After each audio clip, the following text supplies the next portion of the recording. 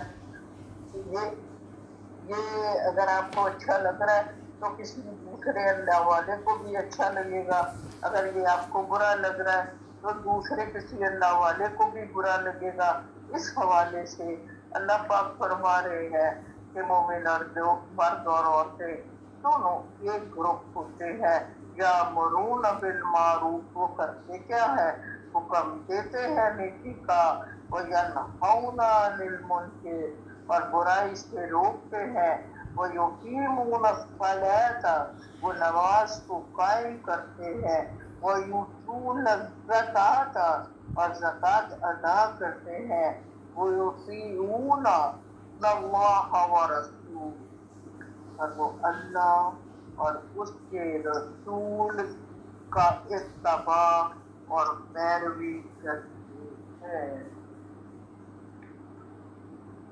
اولئک، یہی وہ لوگ ہیں. سَيَرْحَمُهُمُ اللَّهُ، اللہ جن پر رحمت فرمائے گا. اب یہاں بھی آپ دیکھ لیجیے، اللہ نے یہ کہہ دیا کہ بنا کے ہمیں کام بتا دیے کہ تم نے یہ کام کرنے ہیں. نیکی کا حکم دینا ہے، برائی سے روکنا ہے، نماز کو قائم کرنا ہے، زکوٰۃ کو ادا کرنا ہے، اور اللہ اور اس کے رسول کے حکموں کی اطاعت کرنی ہے. اور اللہ کے حکم تو اصل میں نبی صلی اللہ علیہ وسلم کی اطاعت ہے. جیسا کہ عائشہ سے صحابی رسول آئے اور انہوں نے پوچھا کہ یہ بتائیے کہ نبی صلی اللہ علیہ وسلم کا اخلاق کیسا ہے. تو انہوں نے 18واں پارہ شروع ہوتا ہے سورہ مومنون کی پہلی 10 آیات پڑھ کے تو سنا دی اور کہا کہ ان کا اخلاق قرآن کی مناسبت سے وہی. تو ہمیں جو قرآن کی مناسبت سے حضور فرما رہے ہیں اسی کا اتباع کرنا. جیسا آپ کو یاد ہے نبی صلی اللہ علیہ وسلم کے پاس ایک صحابی آئے تو ان کے کرتے کو بٹن نہیں لگا تھا. تو انہوں نے ساری زندگی اپنے کرتے کو بٹن نہیں لگایا. اتباع کا ایک طریقہ یہ بھی ہے. پھر یہ کہ علی مرتضیٰ نالا کراس کر رہے ہیں تو جہاد کے لیے جا رہے ہیں اور پوچھا ہے کہ علی رک کیوں گئے؟ یا رسول اللہ صلی اللہ علیہ وسلم، میرے ذہن سے یہ محروم ہو گیا ہے کہ آپ نے اس نالے کو کراس کرتے ہوئے دایاں پاؤں اٹھایا تھا پہلے یا بائیں. یہ اتباع ہے، یعنی یہ اطاعت سے اوپر کا درجہ. اسی طرح کہ درخت کے نیچے سے حضور سر جھکا کے گزرے ہیں تو کوئی بھی صحابی وہاں رک کے اس سے گردن جھکا کے گزر رہا ہے تو یہ ہے اتباع. اطاعت یہ ہے کہ اللہ نے کہا نماز پڑھو، نماز قائم کرو. قائم کرنے کا مطلب یہ ہے کہ ایک پڑھ لی ایک چھوڑ لی، پھر ایک پڑھ لی دوسری قضا کر دی. اللہ نے اس کا حکم دے دیا. اللہ نے کہا وقت کی پابندی کے ساتھ. اور علماء نے اس کو کیا کہا کہ اول وقت میں پڑھے تو اس کی فضیلت. پھر علماء نے جب اس کو کھولا تو انہوں نے کہا کہ وقت کا تو نہیں پتا، جب وقت ہو گیا. میں آزان کی بات نہیں کرتا، آزان تو اس لیے دی جاتی ہے کہ اب مسجد میں نماز ادا ہونے لگی ہے تو وہ نمازی جو مسجد جا کے نماز پڑھ رہے ہیں وہ آ جائیں. وقت موبائل میں بھی آ جائے گا، آپ